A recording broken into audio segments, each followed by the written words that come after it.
2024 లేదా 25లో డిగ్రీ లేదా బీటెక్ చదివారా? సాఫ్ట్వేర్ జాబ్ కోసం ఎదురు చూస్తున్నారా? అయితే కోడ్ జ్ఞాన్ 100 డేస్ కోర్సులో చేరండి, జాబ్ సాధించండి. నమస్కారం వాసు గారు. నమస్కారం సార్, ఫైనాన్షియల్ పరంగా చాలా మంది ఎన్నో రకాలుగా డబ్బుల్ని ఎలా ఎర్న్ చేయాలి అని చూస్తున్నారు. బికాస్ ఒక్క జీతం తోటి సరిపోని రోజులు అని చెప్పొచ్చు. కాబట్టి అలా ఎవరైనా కూడా పాసివ్ ఇన్కమ్ జనరేట్ చేసుకోవాలి అనుకునే వాళ్ళు ఏ రకంగా ముందుకెళ్తే బాగుంటుందంటారు? యాక్చువల్గా అసలు మనకి యాక్టివ్ ఇన్కమ్ అంటే ఏంటి, పాసివ్ ఇన్కమ్ ఏంటి, క్లారిటీ ఉండాలి. క్లారిటీ వచ్చిన తర్వాత దాని పాసివ్ ఇన్కమ్ గురించి డిస్కస్ చేద్దాం. సో యాక్టివ్ ఇన్కమ్ అంటే మనం వర్క్ చేస్తే వచ్చేది యాక్టివ్ ఇన్కమ్. ఎగ్జాంపుల్, నేను జాబ్కి వెళ్తున్నా, డైలీ మార్నింగ్ నుంచి ఈవినింగ్ వరకు జాబ్కి వెళ్తున్నా. సో నెలంతా పనిచేస్తే నాకు వచ్చేది యాక్టివ్ ఇన్కమ్. ఈవెన్ కొంతమంది డైలీ వేజ్ కూడా ఉంటుంది. సో డైలీ నేను ఎక్కువ వర్క్ చేస్తే ఎక్కువ మనీ వస్తుంది. కొన్నిసార్లు నేను డేటా ఎంట్రీ ఇలాంటివి ఉంటాయి. సో నేను ఎన్ని ఫామ్స్ ఫిల్ చేశాను దాన్ని బట్టి నాకు వచ్చేది యాక్టివ్ ఇన్కమ్ ఉంటుంది. సో యాక్టివ్ ఇన్కమ్ ఏంటంటే మనం పని చేస్తేనే వస్తుంది. బట్ పాసివ్ ఇన్కమ్ ఏంటంటే మనం పని చేయకపోయినా, అసలు పని చేయలేకపోయినా, దాని గురించి పట్టించుకోకపోయినా మనకి కంటిన్యూస్ ఇన్కమ్ అనేది వస్తూ ఉండేదాన్ని పాసివ్ ఇన్కమ్ అంటారు. సో దీనిలో ఎగ్జాంపుల్ ఏంటంటే రెంటల్ ఇన్కమ్. నేను ఒక ఇల్లు కొనుక్కుని దానికి అద్దెకిచ్చాను. సో దాని నుంచి నాకు మంత్లీ ఇన్కమ్ వస్తుంది. అక్కడ నేనేమైనా పని చేయాలంటే పని చేయాల్సిన అవసరం లేదు. నేను ఒక యూట్యూబ్ ఛానల్ క్రియేట్ చేశాను. ఆ యూట్యూబ్ ఛానల్లో కంటెంట్ క్రియేట్ చేసి నేను అప్లోడ్ చేస్తూ వెళ్ళాను over the period some time వరకు. సో దాని తర్వాత యూట్యూబ్ వీడియోస్ వేరే వాళ్ళు చూస్తూ ఉన్నారు. సో దాని నుంచి నాకు ఇన్కమ్ వస్తుంది. అది one of the passive income. ఇంకా మల్టిపుల్ ఆప్షన్స్ ఉంటాయి ఇందులో. సో ఇంకొకటి చూసుకుంటే ఈవెన్ మ్యూచువల్ ఫండ్స్లో SWP పెట్టుకోవడం, అంటే 10 lakhs పెట్టాను. 10 lakhsకి నేను ఒక 5,000 కానీ ఒక 7,500 కానీ మంత్లీ విత్డ్రాల్ పెట్టుకోవడం అనేది one of the other option. లేదు, నేను వర్క్ ఏదైనా వీడియో కోర్స్ లాంటిది ఒకటి క్రియేట్ చేశా. ఎగ్జాంపుల్, నేను ఫైనాన్షియల్ కన్సల్టింగ్లో ఉన్నా. సో ఫైనాన్షియల్ రిలేటెడ్ డబ్బుల్ని ఎలా మేనేజ్ చేయాలి అనేది నేను ఒక వీడియో కోర్స్ క్రియేట్ చేశాను. సో ఈ వీడియో కోర్స్ ఎప్పుడు క్రియేట్ చేస్తాను, మేబీ అది ఒక 1 month 2 months పట్టొచ్చు క్రియేట్ చేయడానికి. బట్ ఒకసారి అయిపోయిన తర్వాత నేను అది ఎంతమందికి అమ్మగలిగితే నాకు అంత ఇన్కమ్ వస్తుంది. నేను ప్రతిసారి పని చేయాల్సిన అవసరం లేదు. కొంతమంది బుక్ రైటింగ్ చేస్తూ ఉంటారు. అంటే వాళ్ళకున్న లైఫ్ ఎక్స్పీరియన్స్ని యూస్ చేసుకుని వాళ్ళు ఒక బుక్ రాస్తారు. ఆ బుక్ అమ్మినప్పుడల్లా కూడా వాళ్ళకి ఇన్కమ్ అనేది వస్తూ ఉంటుంది. సో ఫస్ట్ బుక్ రాయడానికి ఒక మేబీ 1 year పట్టొచ్చు, 1.5 years పట్టొచ్చు. అది అయిన తర్వాత లైఫ్ టైం దాని నుంచి ఇన్కమ్ అనేది వస్తూ ఉంటుంది కదా. సో అలా. సో ఇవన్నీ కూడా డిఫరెంట్ పాసివ్ ఇన్కమ్ ఆప్షన్స్ అని మనం అనుకోవచ్చు. సో పాసివ్ ఇన్కమ్ క్రియేట్ చేయాలి అంటే ఫస్ట్ ఆఫ్ ఆల్ మనం వర్క్ చేయాలి. అంటే ఆ రిలేటెడ్ ఫస్ట్ ఆఫ్ ఆల్ ఒక ఇల్లు కొనుక్కుని రెంట్కి ఇవ్వాలి అంటే ఇల్లు కొనడానికి డబ్బులు యాక్టివ్ ఇన్కమ్ నుంచి వస్తుంది. సో యాక్టివ్ ఇన్కమ్ చాలా ఇంపార్టెంట్ పాసివ్ ఇన్కమ్ జనరేట్ చేయడానికి. కానీ అక్కడ మనం అది చేయకుండా మనం అసెట్స్ క్రియేట్ చేసుకోకుండా ఖర్చులు పెట్టేసుకున్నాం. నేను హాలిడే ట్రిప్స్కి వెళ్ళాను, అటు ఇటు తిరిగేసాను, మొత్తం అయిపోయింది. దెన్ నాకు పాసివ్ ఇన్కమ్కి మనీ అనేది ఉండదు. అందుకని ఆటోమేటిక్గా పీపుల్ వెల్త్ క్రియేషన్ అనేది చేయలేరు. సో ఇల్లు కొనాలంటే ఒక 50 లక్షలు, 1 కోటి రూపాయలు అవుతుంది. కాబట్టి అప్పటి వరకు ప్రాపర్గా వర్క్ చేసి ఇన్కమ్ స్ట్రీమ్ అనేది బిల్డ్ చేయడం ఇంపార్టెంట్.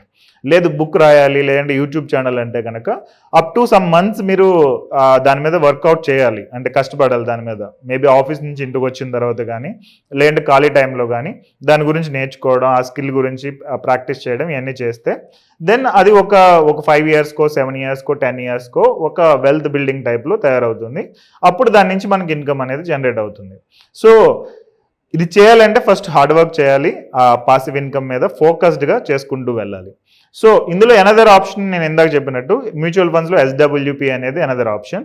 ఇది ఈజీగా స్టార్ట్ చేయొచ్చు. అండ్ నేను నా క్లయింట్స్కి ఇచ్చేది జనరల్గా SWP ఆప్షన్ ఇస్తాను. ఎందుకంటే majority people passive income experience చేయడానికి ఒక ఇల్లు కొనాలంటే మినిమం ఒక 50 లక్షలు అనేది మనీ కావాలి. సో 50 లక్షలు ఎర్న్ చేయడం అనేది మేబీ ఒక 10 yearsకో 15 yearsకో టైం పడుతుంది. బట్ మ్యూచువల్ ఫండ్స్లో ఏంటంటే ఒక 2 లక్షల రూపాయలతో కూడా మనం పాసివ్ ఇన్కమ్ జనరేట్ చేయొచ్చు. సో 2 లక్షల రూపాయలు ఉంటే ఒక 1,500 రూపీస్ లేదంటే ఒక 1,000 రూపీస్ మంత్లీ విత్డ్రాల్ పెట్టుకోవచ్చు.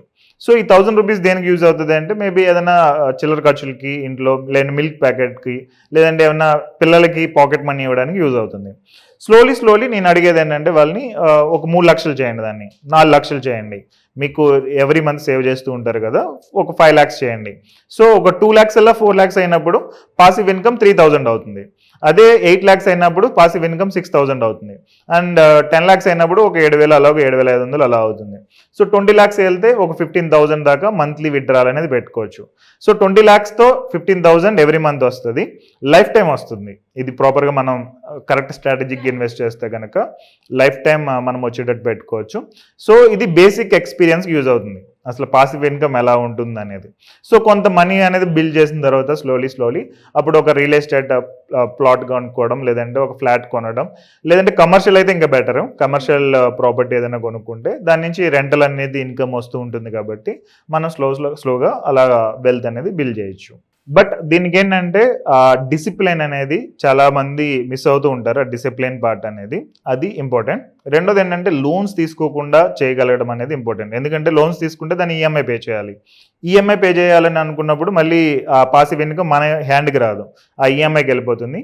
యూజువల్గా ఈఎంఐ అనేది మనకు వచ్చే రెంటల్ ఇన్కమ్ కంటే ఎక్కువ ఉంటుంది కాబట్టి మళ్ళీ అక్కడ మనం ఫెయిల్ అయ్యే ఛాన్సెస్ ఉంటుంది. సో ఇవన్నీ కేర్ఫుల్గా చేయాలి.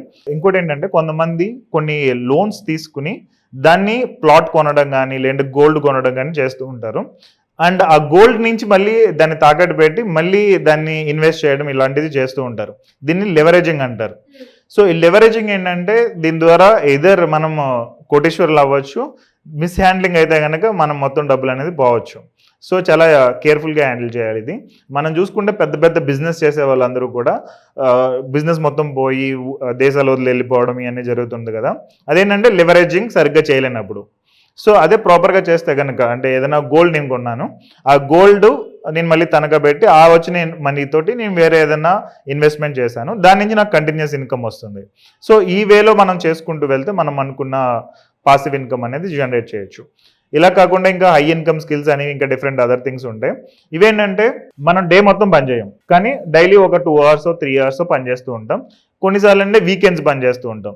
దాని ద్వారా కూడా మనం పాసివ్ ఇన్కమ్ అనేది జనరేట్ చేసుకోవచ్చు. ఎగ్జాంపుల్, మా ఫ్రెండ్ ఒక ఫోటోగ్రాఫర్ ఉన్నాడని చెప్పాను కదా. సో ఆ ఫోటోగ్రాఫర్ ఏంటంటే మ్యారేజెస్కి లేదంటే పిల్లల బర్త్డేస్కి వెళ్ళి ఫొటోస్ షూట్ చేస్తూ ఉంటాడు. హార్డ్లీ ఎంత మేబీ మంత్లీ 1 time 2 times వెళ్తూ ఉంటాడు. ఆయన ఒక 30,000 50,000 లేదంటే ₹1,00,000 ఛార్జ్ చేస్తూ ఉంటాడు ఈవెంట్స్కి, బేస్డ్ ఆన్ అది ఎంత గ్రాండ్గా జరుగుతుంది అనే దాని మీద. సో ₹1,00,000 ఎక్స్ట్రా ఇన్కమ్ వచ్చినట్టే కదా. దాన్ని మనం ప్రాపర్గా ఇన్వెస్ట్ చేసుకుంటే కనుక ఫోటోగ్రఫీ తోటి, ఫస్ట్ ఆఫ్ ఆల్ ఫోటోగ్రఫీ ద్వారా పార్ట్ టైం ఇన్కమ్ వస్తుంది. దాని ద్వారా మనం వెల్త్ అనేది బిల్డ్ చేస్తున్నాం. దాని ద్వారా మనం పాసివ్ ఇన్కమ్ అనేది జనరేషన్ ఉంటుంది. సో ఇంకొక ఆప్షన్ ఏంటంటే స్టాక్లో కొన్ని డివిడెండ్ ఇచ్చే ఆప్షన్స్ ఉంటాయి. సో ఐటీసీ కానీ లేదంటే కొంచెం పెద్ద కంపెనీస్ కొన్ని ఉన్నాయి. అవేంటంటే డివిడెండ్స్ ఎవ్రీ మంత్ మనకి పే చేస్తూ ఉంటాయి. ఎవ్రీ మంత్ కానీ లేదంటే ఇయర్లీ సమ్ టైమ్స్ కానీ డివిడెండ్ పే చేస్తూ ఉంటాయి. అలాంటి స్టాక్స్లో ఇన్వెస్ట్ చేసినా కానీ మనకి పాసివ్ ఇన్కమ్ అనేది జనరేట్ అవుతూ ఉంటుంది. ఇంకా డిఫాల్ట్ చూసుకుంటే fixed deposits or recurring deposits అనేది another option. So fixed deposit నుంచి ఇంట్రెస్ట్ రావడం, అది కూడా మనకి స్టేబుల్గా రావడం అనేది జరుగుతుంది. సో అది అనదర్ ఆప్షన్. సో ఈ పాసివ్ ఇన్కమ్ జనరేషన్లో ఇంకొక పాయింట్ మనం కన్సిడర్ చేయాల్సింది ఏంటంటే ట్యాక్సెస్ ఎలా పడుతున్నాయి. ఇప్పుడు ఫిక్స్డ్ డిపాజిట్ మీద నేను పాసివ్ ఇన్కమ్ జనరేట్ చేస్తున్నానంటే జనరల్గా నా యొక్క ఇన్కమ్ ట్యాక్స్ స్లాబ్ని బట్టి ఒక 20% 30% ట్యాక్స్ కట్ అవుతుంది. అదే మనం ఈక్విటీలో చేస్తున్నాము అంటే కనుక ఒక 12.5% అనేది ట్యాక్స్ అనేది కట్ అవుతుంటుంది, ఏది long term capital gains. So ఇవి మనం కేర్ఫుల్గా చూసుకుంటే పాసివ్ ఇన్కమ్ జనరేషన్ అనేది ఈజీగా ఉంటుంది. సో ఇలా కూడా మనం మనీ ఎర్న్ చేసుకోవచ్చు ఆల్రెడీ. అండ్ ఫైనాన్షియల్ గా కూడా ఒక స్టేబుల్ గా ఉండడానికి ఇది ఒక రైట్ మార్గం అని చెప్పొచ్చు. Correct. Thank you sir, thank you so much. Suman టీవీలో మీ పర్సనల్ అండ్ బిజినెస్ ప్రమోషన్స్ కోసం కింది నెంబర్కి కాంటాక్ట్ చేయండి.